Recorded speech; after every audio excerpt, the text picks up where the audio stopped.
La nymphe est finie et en plan rapproché, elle donne exactement ça. Donc chaque pièce est unique et en humectant la nymphe d'un peu de salive, j'ai voulu vous partager sa transition entre son aspect sec et vous donner une idée de ce à quoi elle peut représenter une fois qu'elle est mouillée. Mais quand elle a trempé dans l'eau pendant quelques minutes, elle est encore différente. Elle a un côté très très très réaliste qui fonctionne beaucoup. C'est pour ça que je vous partage ce tuto, pour que vous aussi vous puissiez vous régaler, à la fois dans la pêche, mais aussi dans le montage, parce que elle n'est pas très exigeante au niveau de la finition, comme vous avez pu vous en rendre compte, puisque son aspect ébouriffé lui donnera une attractivité supplémentaire. Bon montage à tous et puis surtout bonne pêche avec cette nymphe que vous pouvez décliner en plusieurs tailles d'hameçon et de billes. Par ordre d'apparition, pour réaliser cette nymphe, j'utilise des hameçons Katana KH1 en taille 12, une bille or fendue d'un diamètre de 3,5, un fil 8,0 orange fluo MDC qui réagit aux UV, je pense que c'est très important,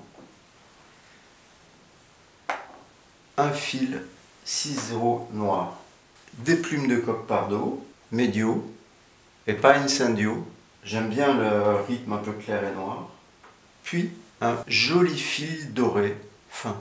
Ensuite, vous aurez besoin d'un dubbing cul de canard et d'un dubbing lièvre poil long LPL 7 marron.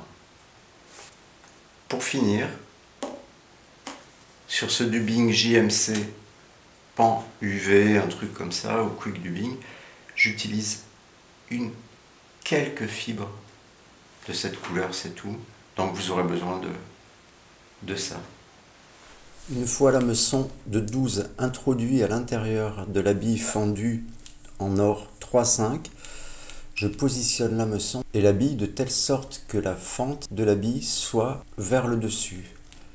À l'aide de la superglue et d'un cure-dent, je vais fixer durablement la bille dans la position d'ouverture maximale de l'hameçon.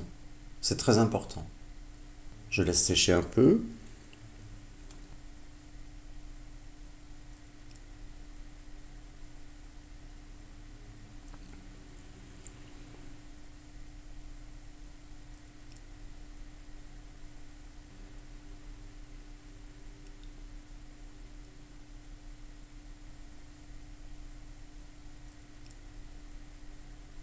Puis, je vais positionner l'ensemble avec l'œillet vers le haut pour procéder à des enroulements du fil fluo orange afin de faire le tag juste entre l'œillet et la bille. Donc je commence par faire des enroulements derrière la bille.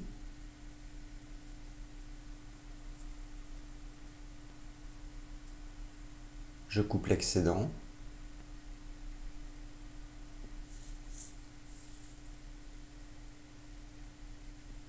Puis, je procède à une vingtaine d'enroulements entre l'œillet et la bille donc. Je repasse à nouveau derrière la bille pour faire quelques enroulements.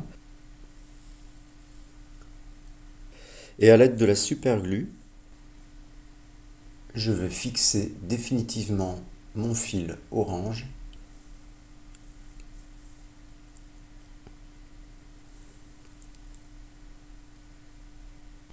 et le couper à l'aide du cutter, pas avec des ciseaux, car s'il y a un peu de superglue sur le fil, il va altérer le tranchant de la lame et il vaut mieux utiliser un cutter parce que vous pourrez casser la lame pour avoir une lame tranchante la prochaine fois.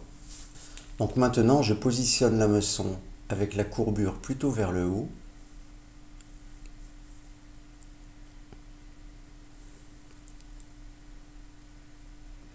Et je procède aux enroulements du fil noir en taille 6,0. Je coupe l'excédent.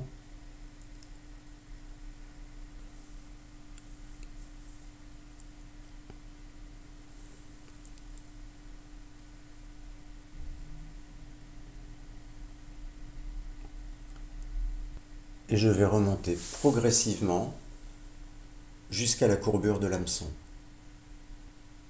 en spire jointive.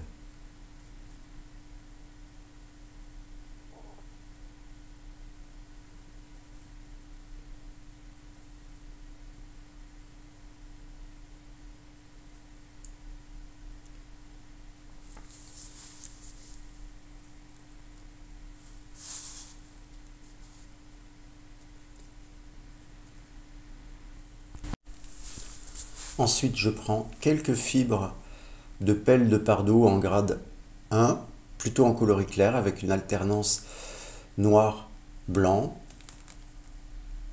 J'humecte mes doigts pour rassembler ces fibres et je vais les positionner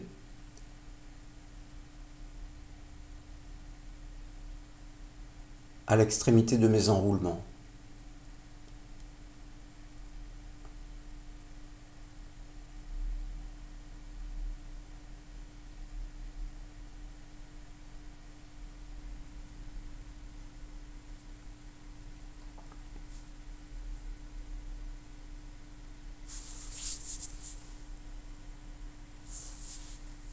Voilà, j'effectue quelques tours pour les fixer, puis je remonte vers la bille.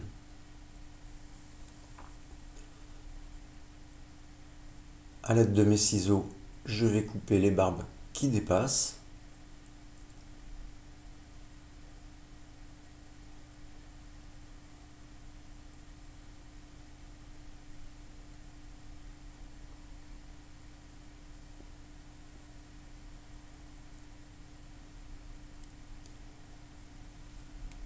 Et la microfibre du fluo orange que j'avais essayé de couper tout à l'heure, mais avec ma mauvaise vue, je n'avais pas vu que je n'avais pas réussi à la couper. Puis, je vais procéder à des enroulements pour faire en sorte de donner une forme légèrement conique au sous-corps de la nymphe.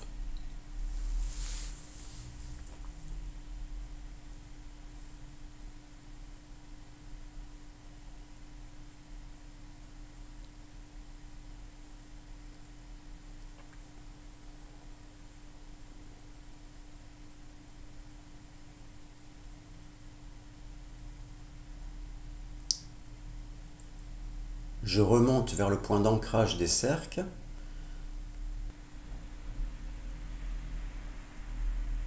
et je vais prendre le petit fil doré que je vais fixer par quelques enroulements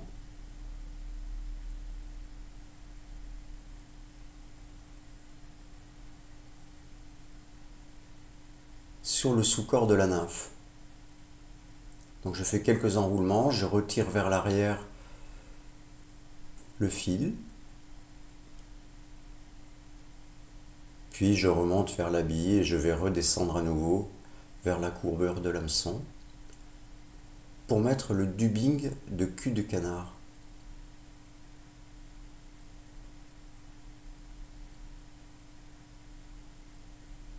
Donc j'en prends une toute petite pincée que je pose sur le fil et que j'enroule avec mes doigts. Je fais glisser cet enroulement jusqu'au contact du sous-corps et je procède à quelques enroulements uniquement vers le cul de la nymphe.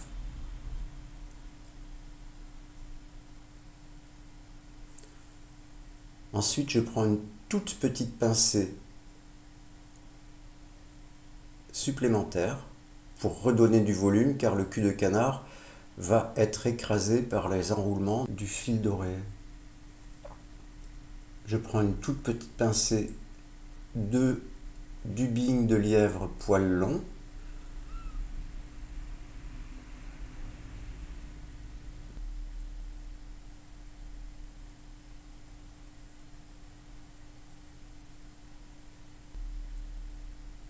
puis je procède à des enroulements assez serrés mais pas en spire jointive avec le fil doré en remontant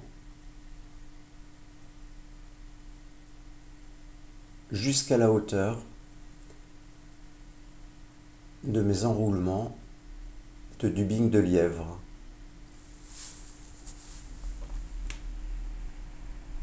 Le fil est assez fragile, il ne faut pas vraiment tirer comme un fou dessus sous peine qu'il casse.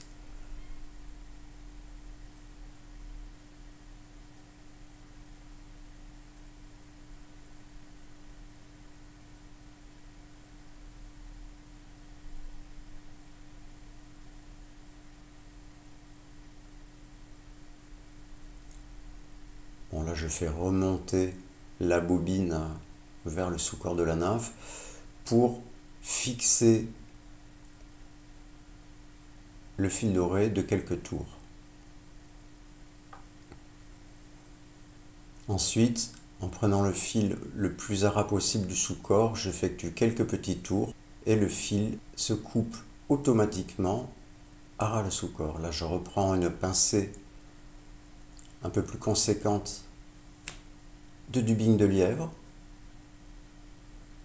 que je ne tresse pas trop, que je n'enroule pas trop autour de mon fil, de telle sorte que les fibres vont pouvoir donner un aspect ébouriffé à la nymphe. Je remonte donc vers la bille.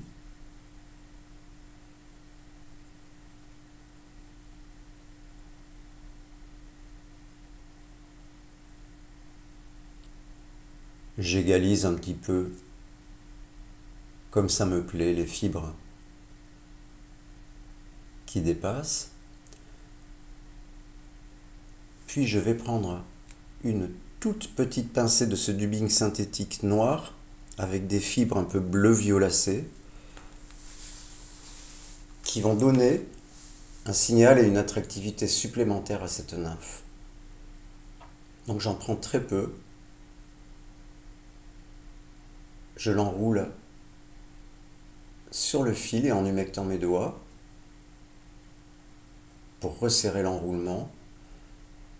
Puis j'effectue 2 ou 3 tours. Là je vais en rajouter un petit peu plus pour rajouter une de ces fibres justement bleu violacé, très attractive. Voilà. Entre le pouce et l'index, j'évacue les éventuelles barbes de dubbing synthétique, puis en mettant un petit peu de colle superglue sur le fil noir, je vais procéder à la finalisation et à l'arrêt de mes enroulements.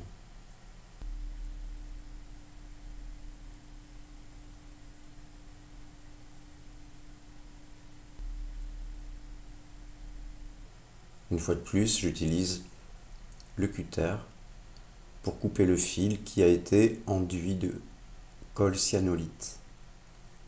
Voilà.